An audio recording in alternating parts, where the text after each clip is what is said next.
नमस्कार दोस्तों, मेरे चैनल पर आप सभी का स्वागत है और मैं एक नई शॉर्ट स्टोरी लेकर आई हूँ जिसका नाम है the birth of the conti continents. ठीक है, कॉन्टिनेंट्स मतलब होता है महाद्वीप। ओके, और बर्थ यानी जन्म, तो कॉन्टिनेंट ऑफ यानी का, कॉन्टिनेंट का जन्म।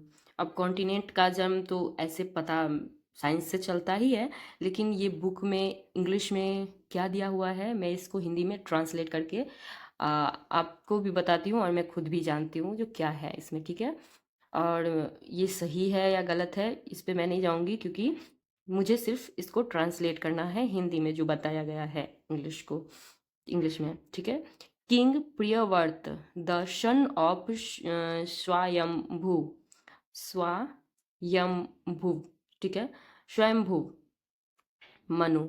तो राजा प्रियव्रत किसके पुत्र थे? सन ऑफ यानी बेटे, तो किसके? स्वयंभू मनु के बेटे थे या पुत्र थे। अभी ये वाला धर्म वाला जो बुक रहता है ऐसे राजा या फिर ऐसे तो पुत्र कहा जाता है। ठीक है, पुराणों में तो प्रियव्रत थे उनका नाम। Once observed that the sun god constantly, ठीक है, एक बार ऑब्जर्व यानी देखा। ठीक है, प्रियव्रत ने क्या देखा कि सन जो है, सूरज जो है, सूरज भगवान, ठीक है, गॉड यानी भगवान, कॉन्स्टेंटली, कॉन्स्टेंटली यानी लगातार, इल्यूमिनेटेड, इल्यूमिनेटेड मतलब होता है आकाशित यानी मतलब लगातार प्रकाशित, प्रकाशित नहीं प्रकाशित। ठीक है, केवल एक साइड, एक ही साइड वो प्रकाशित कर रहे हैं धरती के, अर्थ यानी धरती के। Living the other in the dark यानी लिव यानी रहने दे रहे हैं या छोड़ दे रहे हैं दूसरी तरफ, किसको? डार्क में यानी अंधेरे में। ठीक है, एक ही साइड प्रकाश कर रहे हैं सूरज भगवान और दूसरी साइड अंधेरे में छोड़ दे रहे हैं। Since he had super natural, since चूंकि वह सुपर नेचुरल यानी अलौकिक, ठीक है, सुपर नेचुरल यानी बहुत ही अलौकिक है। अलौकिक पावर, पावर यानी होता है अलौकिक, एक होता है ना शक्तियाँ। तो वो अलौकिक शक्तियाँ हैं। प्रियव्रत डिक्लेयर्ड, प्रियव्रत ने घोषित किया। ठीक है, डिक्लेयर्ड यानी घोषित करना, घोषित किया। I can not bear to see one side of the earth in the dark, यानी मैं नहीं देख सकता, मैं नहीं देख सकता, बियर टू सॉरी, ये बियर जो है ना वो भालू यहाँ पर नहीं होगा, यहाँ पे मैं नहीं सहन कर सकता, सहन करना इसको कहेंगे यहाँ पे। तो मैं नहीं यह देखकर सहन कर सकता वन साइड, एक side of the earth in the dark, यानी ये एक साइड जो है धरती का वो अंधेरे में है, मैं ये नहीं देख के सहन कर सकता, ऐसा प्रियव्रत ने कहा। वाइल जबकि the other in the light, जबकि दूसरे साइड जो है, दूसरी साइड वो प्रकाशित है, लाइट में है यानी उस पर रोशनी है। I will make the entire earth light up like the day, मैं मेक यानी मैं मेक यानी अपने आप से बन करूँगा ऐसा, इंटायर पूरे अर्थ पे, लाइट मतलब प्रकाशित करूँगा। ठीक है, लाइट अप यानी मैं सूर्य ऐसा बनूंगा, लाइक द डे एक दिन। ठीक है, एक दिन मैं सूर्य बनूंगा। I will be a second सन, मैं दूसरा सूर्य बनूंगा, मैं दूसरा सूर्य बनूंगा। एंड फॉलो, ठीक है, एंड और फॉलो करूंगा, अनुसरण करूंगा, किसका?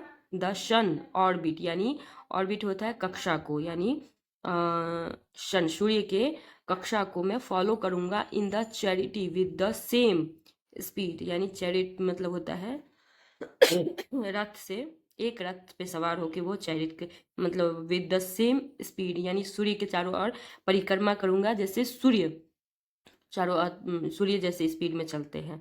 ठीक है, Priyavrat road his flaming chariot and went around the Sumeru mountain. अब यहाँ पे क्या होता है, प्रियव्रत ने तो ये घोषणा कर दी, मैं सूर्य, दूसरा सूर्य बनूंगा, सूर्य के चारों तरफ परिक्रमा करूंगा, ठीक है। लेकिन ये प्रियव्रत रोड ही इज फ्लेमिंग, ठीक है। प्रियव्रत ने क्या किया, फ्लेमिंग मतलब ज्वलंत, चैरिटी मतलब ज्वलंत रथ पर सवार हो जाते हैं, रोड यानी सवार हो गए, एंड और वेंट और चले गए अराउंड, मतलब घूमने लगे द सुमेरु पर्वत यानी सुमेरु माउंटेन यानी पर्वत की तरफ चारों ओर घूमने लगे। लाइटिंग अप यानी, लाइटिंग अप यानी क्या होता है, प्रकाशित करते हुए, ठीक है। प्रकाशित करते हुए द डार्क एरियाज यानी अंधेरे जगह, एरियाज क्षेत्र में, ऑफ द वर्ल्ड यानी जहाँ पे दुनिया के दूसरे हिस्से में जो अंधेरा था वहाँ पर प्रकाश करते हुए वो राउंड घूमने लगे। एज ही दस रोड, जैसे एज ही दस रोड यानी जब वह, ठीक है, जब वह इस तरह, ठीक है, दस यानी इस तरह, रोड यानी होता है सवार, सवारी करना, राइड रोड, तो सेकेंड फ्लोर है तो सवार हुए, चलते हुए, the rims of his charity, ठीक है। रिम्स यानी होता है वो पहिया, चक्का, तो चैरिट का जो रथ का जो व्हील था वो रिम्स यानी किनारा, ठीक है। तो पहिया जो था वो क्रिएट ट्रेंचेस, ठीक है, वो क्रिएट बनाता चला गया, क्या बनाता चला गया, ट्रेंचेस यानी होता है खाइयाँ, ठीक है, खाइयाँ, वो गड्ढा बनाता चला गया जो रथ का, वो जो घूम रहे थे रथ पे सवार होके, तो खाइयाँ बनाते चला गया। अब इससे क्या होता है, दीज 7 ट्रेंचेस, ठीक है, डिवाइडेड द अर्थ, यानी ये जो 7 ट्रेंचेस हैं, 7 कॉन्टिनेंट है ना अपने, खाइयाँ हैं, वो डिवाइडेड यानी विभाजित कर दिया गया, विभाजित हो गया अर्थ, अर्थ में, इंटू 7 कॉन्टिनेंट यानी किस में विभाजित हो गया, 7 महाद्वीप और आइसलैंड यानी द्वीप, द्वीप्स में, ठीक है, महाद्वीप और द्वीप में वो खाइयाँ विभाजित हो गई, 7 कॉन्टिनेंट बन गया। तो ये था कॉन्टिनेंट बनने का, ये वेद वाला बुक है ऐसा, तो उसमें ऐसे बताया गया है कि जो प्रियव्रत थे वो मतलब वो अपना दूसरा सूर्य बनने का निश्चय किया, घोषणा की, और वो सूर्य के चारों ओर अपना रथ लेके परिक्रमा करने लगे, ओके। तो इससे जो पहिया धसा, खाइयाँ बनी, उसी से महाद्वीप और द्वीप का निर्माण हुआ। तो ये शॉर्ट में ये स्टोरी था। तो अब ये देखिए, ये पिक्चर है इसका, घोड़े पर सवार हुआ राजा प्रियव्रत। और इस कहानी को अच्छा लगे तो लाइक करिएगा। नमस्कार।